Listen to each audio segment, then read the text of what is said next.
ఎందుకంటే తప్పు చేయను కనుక. మళ్ళీ చెప్తున్నా, అన్యాయంగా కేసులు పెట్టద్దు. క్రైస్తవులు ఎవరో కేసులు పెట్టకండి.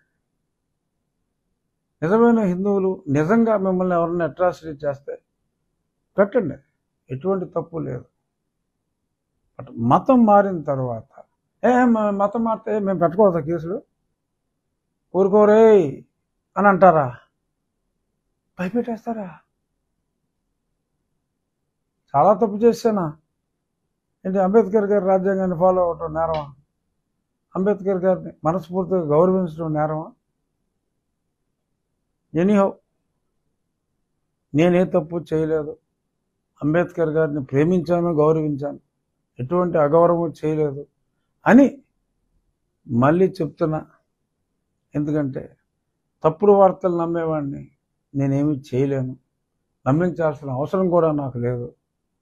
నాలాగా అంబేద్కర్ గారి ప్రేమికులు చాలామంది ఉండొచ్చు, అన్య కులాల్లో, అన్య మతాల్లో.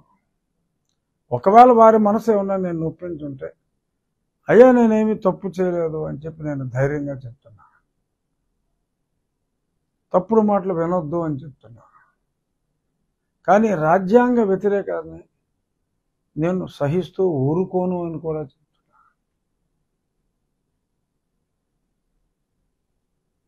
ఎవరైతే తప్పుడు కేసులు పెట్టారో, ఒక వ్యక్తి కన్ను పోగొట్టారో, there will be an enquiry undoubtedly.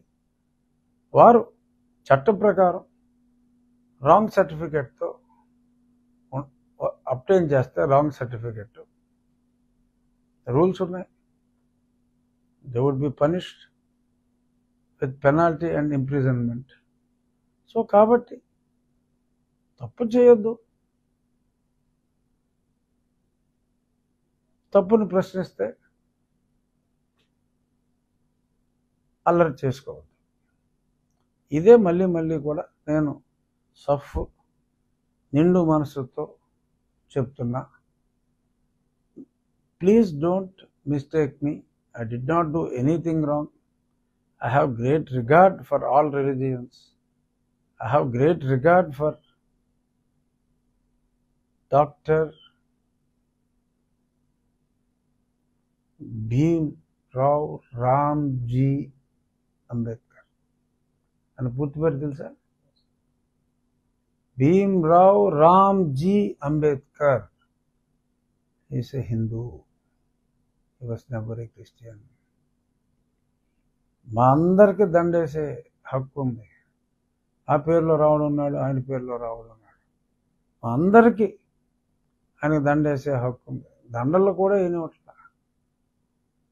So అది కరెక్ట్ కాదు. జై భీమ్, జై రామ్, జై హింద్. ప్రశ్నలు ఉన్నాయా? అంతే. ఆయన డిక్లరేషన్ ఇస్తే ఆయన ప్రాబ్లమ్స్, హోమ్ ప్రాబ్లమ్స్ రావచ్చు, మెనీ ప్రాబ్లమ్స్ రావచ్చు. అందరూ ఇచ్చారు. ఎప్పుడు కూడా జగన్మోహన్ రెడ్డి సతీ సమేతంగా రాలా. ఎందుకంటే తనకి ఇష్టం లేదు. తను ట్రూ క్రిస్టియానిటీ ఫాలో అవుతాను, తప్పులేదు. ఈయన అసలు రానంటే గొడవ లేదు, వచ్చి సంతకం పెట్టనని చెప్పి మారం చేయడం తప్పు. అది అన్య మతాన్ని నేను గౌరవిస్తాను అని చెప్పినప్పుడు గౌరవించాలి, ఆ మత సాంప్రదాయాన్ని గౌరవించాలి. అదే డిక్లరేషన్ ఇచ్చినా కూడా గురువారప్ప టెంపుల్కి రానివ్వరు. యేసుదాస్ గారు లాంటి మహానుభావుడిని రానివ్వాల. ఎందుకంటే అక్కడ డిక్లరేషన్ సిస్టమ్ లేదు, వాళ్ళు రానివ్వరు. అంతే. జగన్మోహన్ రెడ్డి వెళ్ళిపోగలరా? ఏదో ముఖ్యమంత్రి కాబట్టి రోపు చేసి వెళ్ళిపోయాడు. వేరే వాళ్ళు ఎవరో కూడా వెళ్ళరు, అన్య మతస్థులు అక్కడికి రానివ్వరు కాబట్టి. ఎంతోమంది కమ్యూనిస్టులు అక్కడ, క్రిస్టియన్స్ కూడా కేరళలో కాంగ్రెస్ పార్టీ నుంచి కూడా అయ్యారు. None of them could enter Guruvayurappa temple. ఎందుకంటే ఆ టెంపుల్ రూల్ అలా పెట్టుకున్నారు, ఆ దేవాలయం రూలు. సుబ్బారెడ్డి లాంటి వాళ్ళు అక్కడ లేరు చైర్మన్గా. ముఖ్యమంత్రి వచ్చినప్పుడు